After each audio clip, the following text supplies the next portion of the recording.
Tonight, Circus. A New York judge finds Donald Trump $354 million. They want me out. Oh, let's see if we can get him out. And the media rejoices. She is definitely going to be someone who can celebrate tonight. But day 2 of the Fani Willis soap opera gets even weirder. She kept that a secret from you, correct? Correct. Will the race card save Fani Willis and Democrats' dream of locking up Donald Trump? Are we because they If Trump can't get a fair shake in the media, how can he get one from a jury? Devastating consequences. Vladimir Putin kills his chief rival. The consequences of that would be devastating for Russia. Will President Biden make good on his promise? Too little, too late. East Palestine residents complained to the president about the water. Why Biden can rightfully blame Republicans for the problems after the train crash. Welcome to the fairest show on television. First this Friday night, we should not be surprised by the $354 million verdict against Donald Trump. The Attorney General of New York ran her campaign on getting Trump. Today, she did. It's similar to something we heard from the chief of the Soviet secret police, Leland Vittert. Show me the man and I'll show you the crime. Lahita James said, I look forward to going into the Attorney General's office every day, suing him. Beria ordered the killing of tens of thousands and sent more to the Gulag. Lahita James didn't even have to find a crime, as she pointed out. She would just sue him every day. She sued Trump because she didn't like how he did business. She spoke earlier about the verdict. There cannot be different rules for different people in this country, and former presidents are no exception. This decision is a massive victory for every American who believes in that simple but fundamental pillar of our democracy, that the rule of law applies to all of us. Part of the pillar of our democracy is that you do not use the power of your office to go after your political enemies. That's something that happens in Russia. She got the $354 million fine without proving Trump cost anybody a dollar. Anybody. That's not me saying it. That's the New York Times saying it. From the Times reporting just after the verdict. She accused Mr. Trump of inflating his net worth to obtain favorable treatment from banks and other lenders, attacking the foundation of his public persona as a billionaire businessman. Even though the lenders, and this is the important line, even though the lenders made money from Mr. Trump, they were the purported victims in the case, with Ms. James arguing that without his fraud, they could have made more money. She argues the bank should have made more money from Donald Trump. James not only found the crime, she literally created the victims. It's the kind of thing that feels unfair. Nobody runs a political campaign promising to use the government to get a political enemy. That's the stuff that happens in the Soviet Union, in Russia. To be fair, things haven't changed much in Russia. Today, Vladimir Putin ordered his chief rival, Alexei Navalny, killed. So things haven't changed much in Russia since Beria's days. But America's always supposed to be different. James is in America, where things are supposed to be different. Things are supposed to just, at the very basic, be fair. So let's take a beat here. This is not a defense of Donald Trump. Trump has done a lot of really bad things, some of which he has been criminally indicted for. My journalism about Donald Trump landed me in hot water with my former employer. Trump is a bully. He once said that his net worth depended on how he felt each morning. That's not how things work. But this isn't about Trump. This is about America. This is about being fair. This is about before we get to the bad things that Donald Trump did. It's impossible to get a fair shake when a state attorney general runs her entire campaign on getting one person. Will you sue him for us? Oh, we're going to definitely sue him. We're going to be a real pain in the ass. He should be charged with obstructing justice. I believe that the President of these United States can be indicted for criminal offenses. We must do our job to ensure that the man currently occupying the Oval Office is held accountable to any and everything he has done. After January 20th at 12 o'clock, our investigation will continue. So That's not a pillar of democracy.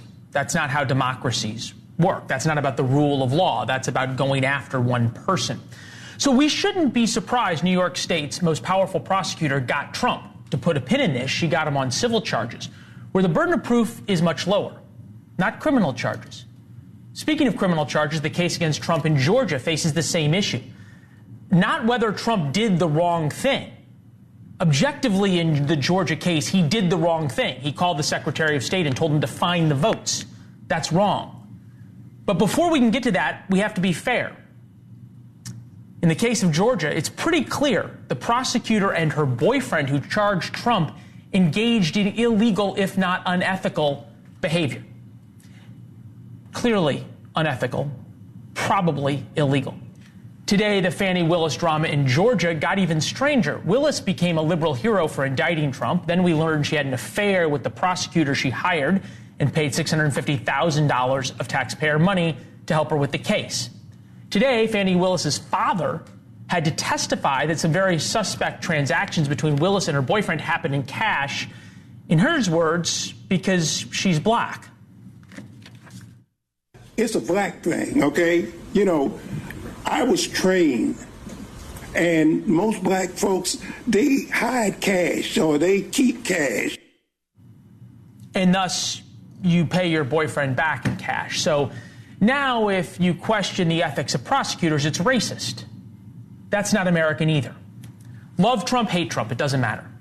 Prosecutors promising to get certain people and prosecutors paying each other in cash is bad. It's the kind of stuff that happens in Russia, not in America, or shouldn't happen in America. We begin with Corey Lewandowski, political strategist, former Trump campaign manager. Corey, I'm guessing you agree with my assessment. Well, Leland, look, one of the very basic principles of America was that Lady Justice is blind. When you go to the Supreme Court, Lady Justice sits there with a blindfold on because every person is supposed to be treated equally under the law.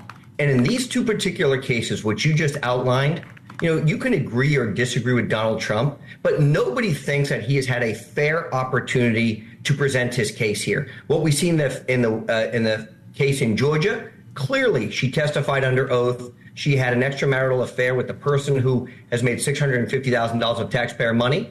He then paid for these vacations, wrote them off as business expenses. She allegedly paid him back in cash, but there's no record of him either depositing the cash or her taking cash out of some banking institution to have that money. We've covered that. I'm wondering, just from a purely political standpoint, you're a political consultant, if all of this hasn't been pretty good for Donald Trump. He was ahead in the polls, but certainly not by the margin he is now, and certainly not in the margin over Ron DeSantis before the indictment. 16% increase in polling after the hush money indictment, net 30 after Mar-a-Lago, net 36 after D.C. interference indictment, net 40 after Georgia. Look, it sounds antithetical. This only makes Donald Trump stronger. Donald Trump in less than 2 weeks is going to win in South Carolina. He's going to be the Republican nominee for president of the United States. Joe Biden had the worst week of any president in modern history last week when his own Justice Department came out and said he's a feeble old guy who's got a bad memory, and that's the only reason we didn't charge him with a crime. So, look, we see Donald Trump being charged with crimes that most people don't even think were crimes, that, hey, my value of my property is worth more than other people think it is. Sure, people do that all the time to try and sell things for more than maybe what the market is. And this case in Corey, we can all agree, though, that there's a difference between saying something's worth a little bit more and trying to ask a little bit more for it in a sale than what happened here. Trump's valuation, and he was very happy with the Palm Beach County tax appraiser's appraisal of Mar-a-Lago, which was between $18 and $27 million. He paid taxes on that amount. No problem to him. And then he told the bank that it was worth $739 million. Normal people aren't allowed to do that. It's not how it works. Yeah, but here's the difference, Leland. Look, it is the value of that property. I've been there many, many times. Is what you can find someone to pay for it. You know, the CEO of Citadel is purchasing land just down the road from Donald Trump and has spent over $1 billion amassing a parcel of land almost as big as Mar-a-Lago. And he still has to build a house on the thing. So look you know what? Do I think Mar-a-Lago is worth $700 million?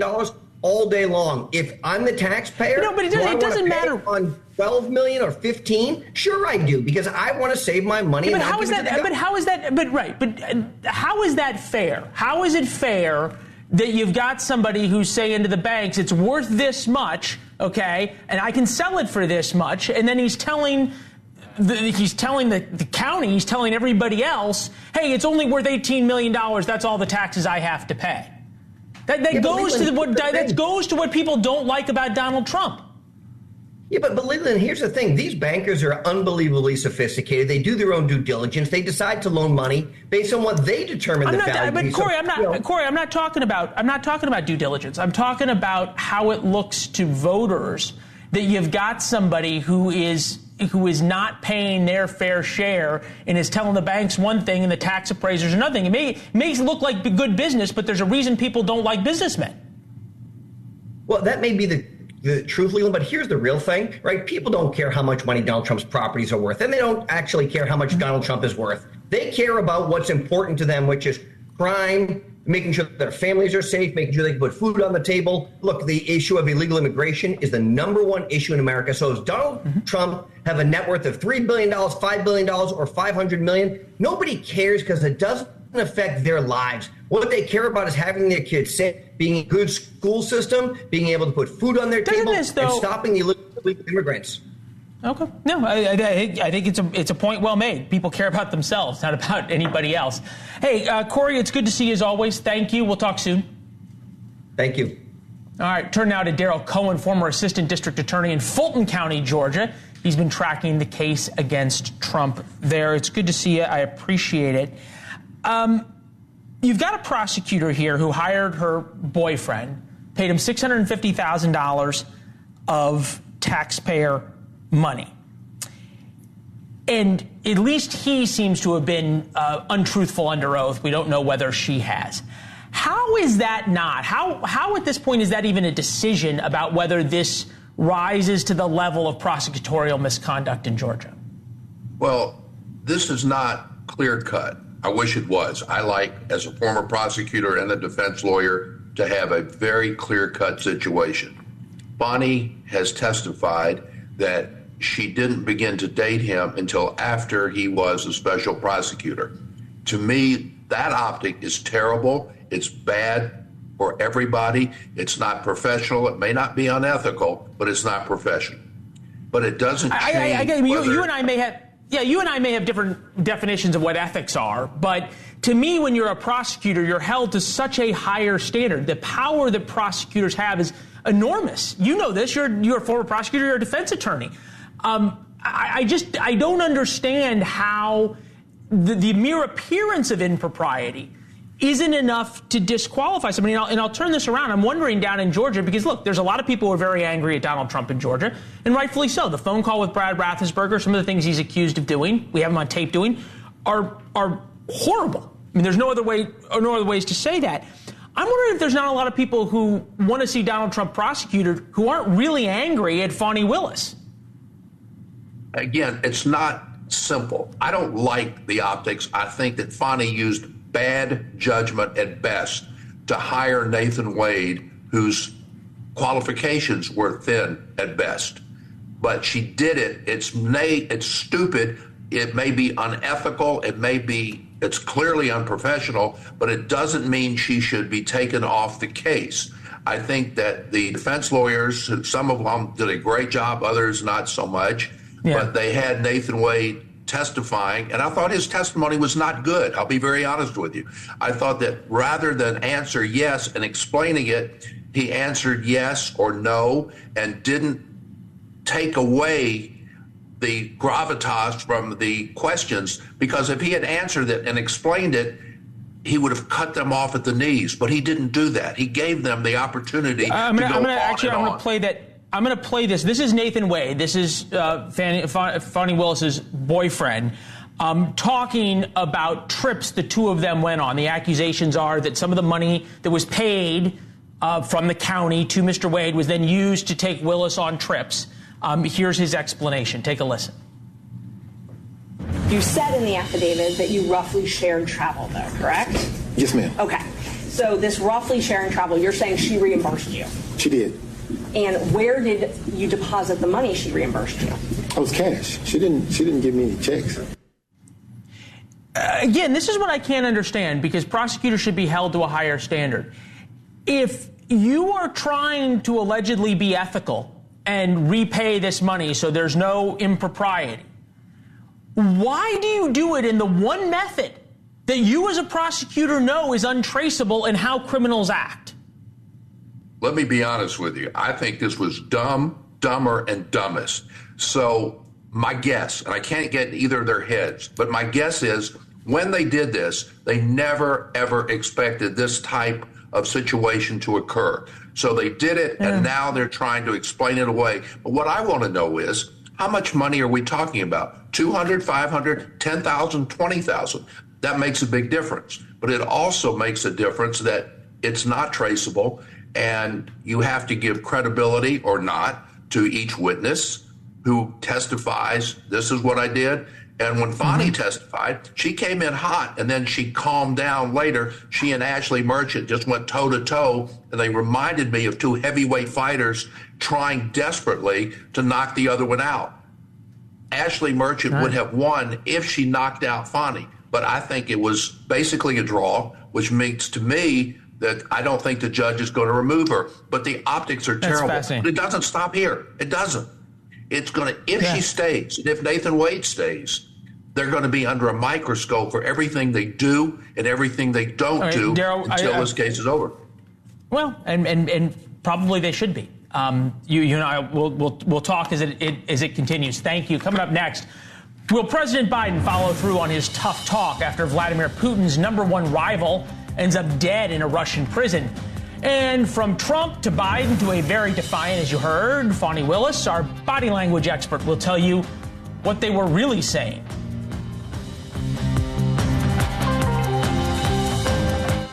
Opposition leader Alexei Navalny dies. I made it clear to him that I believe the consequences of that would be devastating for Russia. Boy, Joe Biden has changed a lot in 2.5 years. Back in 2021, President Biden, as you heard, promised devastating consequences if Putin critic Alexei Navalny died in prison. We'll get to see what that actually means. Overnight, the 47-year-old allegedly dropped dead while taking a walk. Of course, nobody really believes that's what's happened. This is video of him yesterday smiling and laughing. Putin has promised a full investigation into Navalny's death. It's kind of like OJ is still searching for the real killers. But President Biden was asked about the, quote, devastating consequences in his promise today. That was 3 years ago. In the meantime, they faced a hell of a lot of consequences. They've lost and or had wounded over 350,000 Russian soldiers. They've remained in a position where they've been subjected to great sanctions across the board. Ambassador John Bolton, former assistant to the president for national security affairs, former U.S. ambassador to the United Nations, with us now. Mr. Ambassador, thank you. I've been doing this for now 14, 15 years between Washington and Jerusalem in the Middle East. So I feel like I'm pretty well-versed in diplomatic speak. But this is from Antony Blinken, the Secretary of State today. Navalny's reported death in prison underscores the weakness and rot of the system that Putin built. Even I can't decipher it. Can you? No, I mean, it's look, this is a tragic event, but it doesn't demonstrate weakness on Putin's part. I think, sad to say, it demonstrates the opposite. He thought he could do this without any significant domestic Russian political consequences, and he could do it without any real international consequences either. And I think Biden, in the statement you just ran, helped show that that's true. The sanctions that we've put on Russia, the Europeans and others since the invasion of Ukraine 2 years ago have not stopped the Russian economy. After an initial hit, it's true that the Russians suffered a bit there. They've largely recovered. At the same time, the Ukrainian economy is still being ground into the dust. And the Russians have had high casualties. If they had the same calculus on the value of human life as we do, they'd worry about it more. But this is the way the Russians fight. So if Biden's rhetoric just continues at this level, it encourages Russia. It's part of the proof that they can commit this kind of murder and get away with it. The world watches these things, right? No singular event takes place in a vacuum. China's watching what happens. The Iranians are watching what happens. When the president of the United States says something, it has to have teeth, right? This man has to go, which is something President Biden said about Vladimir Putin. I'm thinking about when Barack Obama said that Assad's days are numbered, on and on and on. And yet we haven't seen anything happen. I'm wondering, at some point, will the world, and maybe it's already happened, stop taking President Biden's word seriously? Well, I don't think they take him seriously now. In fact, I would argue that the Kremlin's decision to invade Ukraine 2 years ago was based, among other things, very significantly on the disastrous American and NATO withdrawal from Afghanistan, and on Putin's 4+ hour meeting with Biden in Geneva in the summer of 2021, where former KGB agent Putin got a long period of time to look at Biden and draw his own conclusions. So I think this is a serious problem for the United States, not just in the case of dealing with Russia, but in dealing with China, North Korea, Iran. The Russians have deterred us in the war in Ukraine. We have failed to deter the Russians who invaded, obviously, but we're deterred by the fear of a wider war. We hear that from the administration over and over again. We're not ending the violence in the Middle East because we're afraid of a wider war there, too, to do anything against Iran. I'm afraid that not only does Biden not have the credibility he started with, people have read him correctly. This is a weak presidency. Fair enough. You've been very critical of Joe Biden's foreign policy. You've also been very critical and, shall we say, warning of Donald Trump's potential foreign policy. It looks like America is going to be faced with a binary choice. I think about the end of Donald Trump's administration. Ukraine was not invaded. Alexei Navalny was alive, and Qasem Soleimani, the head of the Iranian Revolutionary Guard, was dead. Now, under Joe Biden's presidency, Ukraine has been invaded. Iran is on the move, and Navalny is dead. Is there not an argument to be made that between the lesser of two evils, that Joe Biden is far more dangerous for the world than Donald Trump? No, because I think different decisions have different consequences. They were president in two separate 4-year blocks. Certainly, Trump made some correct decisions, withdrawing from the Iran nuclear deal, taking out Qasem Soleimani. No doubt about that. The trouble with Trump is that he doesn't think in long-term strategic terms. Okay. He thinks in terms of what benefits Donald Trump. And that, in a second term, I think would be dangerous, including things like the U.S. withdrawing from NATO. Biden, I think, has just been wrong on so many national security matters over the years that it is a failure of philosophy and strategy on his part, and it's why, for two different reasons, in my view, neither one of them is acceptable as president. So I don't feel very good about this. I feel very beleaguered. Yeah, there's the Arabic saying, I have two choices, both of which are bitter. Mr. Ambassador, thank you, sir, as always. We appreciate it. We talked about this today in War Notes, Alexei Navalny's murder. Warnotes.com to sign up for free gives you a look at the show every day at 4 p.m. and our thoughts on the most important stories of the day.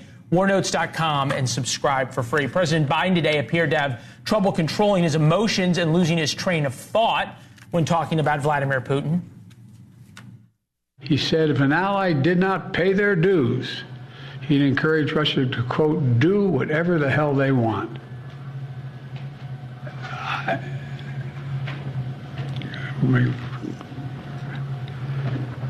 I guess I should clear my mind here a little bit and not say what I'm really thinking.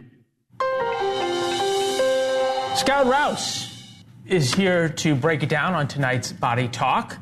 We'll get to Fani Willis and the former president in a moment. But first, I'm wondering, when you said he said I should clear my mind, what you read his body language as. He was in a redirect situation there. I think he lost where he was, didn't know what to say next. And so quite often you'll see like what he did. His hands came together. So your brain sees that and goes, okay, he's thinking of something to come up, which he actually is. But he just couldn't come up with anything. So I think he goes to that. to sort of save face at the end there. All right. Donald Trump, moments ago, talking about the $350 million plus verdict against him. He came out at Mar-a-Lago. Both he and Lehita James, neither of them took questions. They made statements. Here's the former president.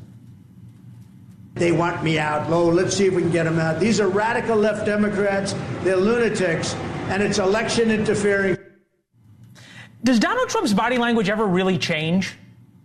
No, that's great that you said that, because that's one of my main points. The expression changes very little, if at all, during that. And he's in that classic Trump with the elbows close to his torso and illustrating. We call these illustrators because that's when your brain is illustrating or emphasizing specific words and phrases, like I did just then, specific words and phrases.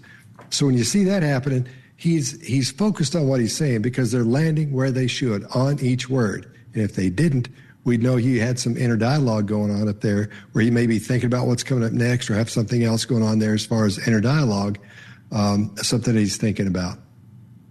So in other words, he's very assured of what he is about to say.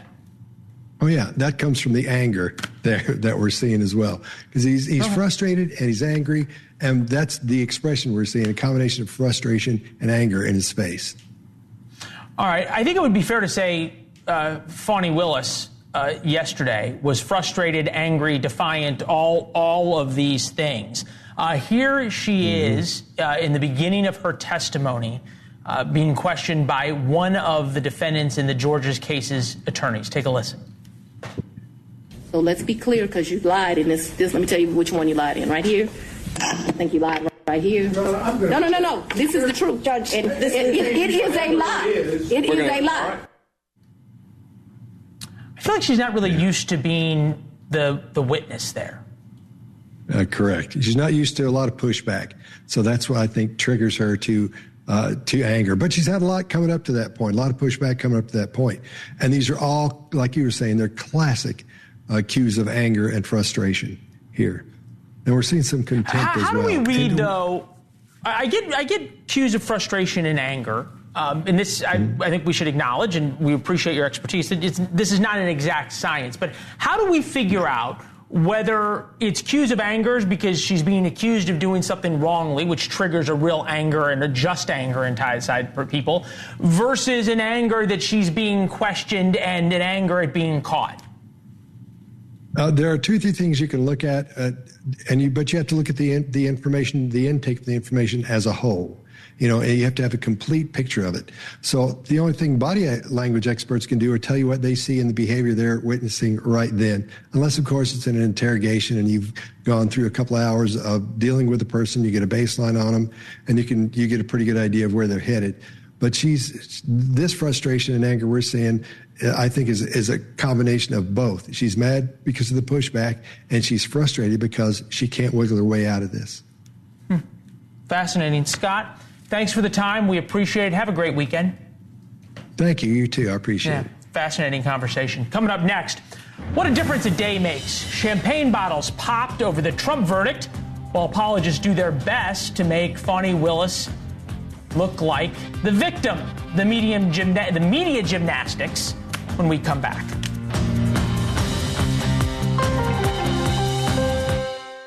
To honor her father's wishes, as well as how it's helped shape her into becoming the independent woman that we all got to see on the stand today. There is a sort of cultural disconnect that people may not understand, that historically in communities of color, we have not always trusted formalized financial institutions. That's some of the defenses of Fani Willis, the love-struck prosecutor in Georgia that hired her boyfriend to help build the case against Donald Trump. And it's hard, right? But whether you love or hate Donald Trump, just put that to the side for a second. Fani Willis's actions were unethical and very likely illegal. Yet, the New York Times, Philadelphia Inquirer, and others made race the entire focus of her testimony. Why the case against Fani Willis feels familiar to black women. Fani Willis is doing her job for black women in America. That's enough to earn them scorn. Fani Willis's stand for integrity amid racial and gender dynamics. As we said yesterday, this is just sad. Look at the facts. Willis had an affair with Nathan Wade. She paid Wade $650,000 of taxpayer money. Those are facts. They are not in dispute. Wade then took her on lavish vacations. also not in dispute. In any other world, that's a kickback. Forget unethical, it's downright illegal. It's wrong. Willis's defense is that she paid him back in cash for half of the trip's cost, but neither of them have any records because it was done in cash, something a prosecutor would question, would understand. Colby Hall is with us, founding editor at Mediaite, NewsNation contributor. Chris Hahn, host of the Aggressive Progressive podcast. I don't know, Hahn, paying people back in cash and then having no records and saying, hey, look, I did nothing wrong because I paid him back in cash. Sounds like something Donald Trump would do, doesn't it?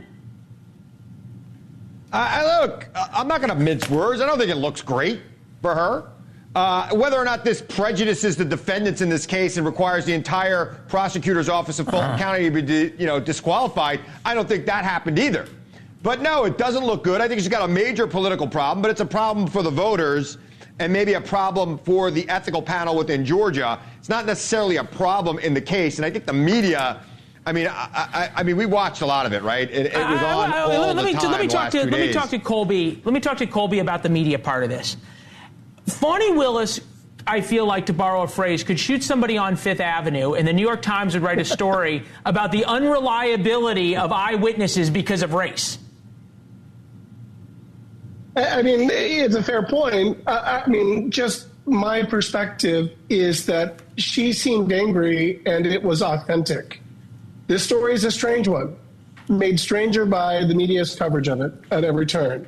Yesterday morning, in the early, sort of before she even testified, an analyst on MSNBC said the game was over, and everyone took that bait and went with it. And then 24 hours later, the script was flipped, and Jonathan Turley on Fox News even said that she out-Trumped Trump.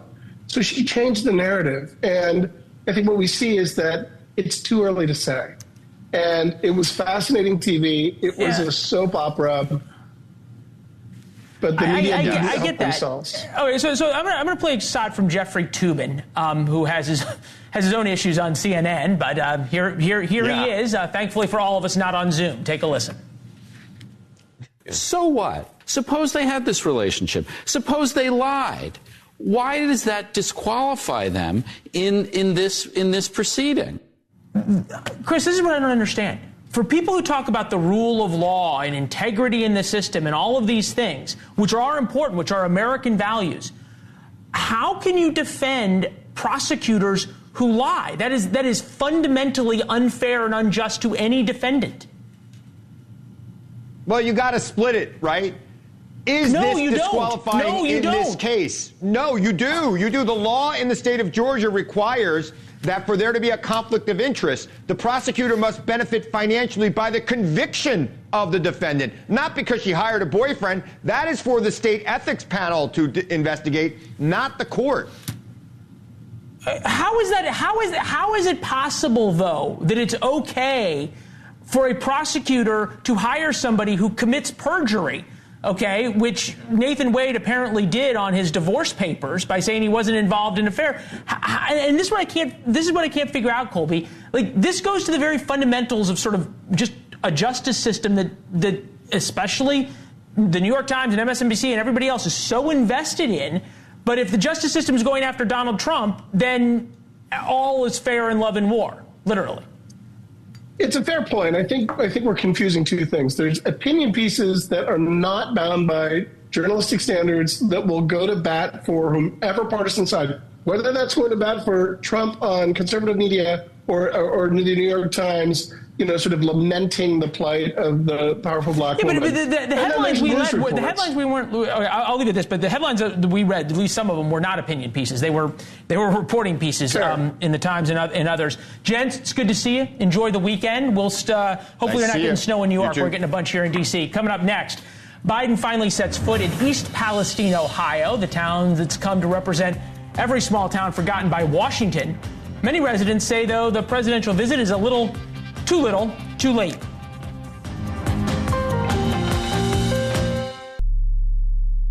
Palestine, Ohio forever. The people there continue to complain of strange illnesses, dizziness, headaches. We've seen oil-like substances in the water and dead fish. For 378 days, the people of East Palestine have begged the government for help. Farmers in the area, like Russell Murphy, say they can still smell the chemicals and are worried about their livestock and obviously about themselves who drink from the wells. Russell, did anything the president say reassure you? No.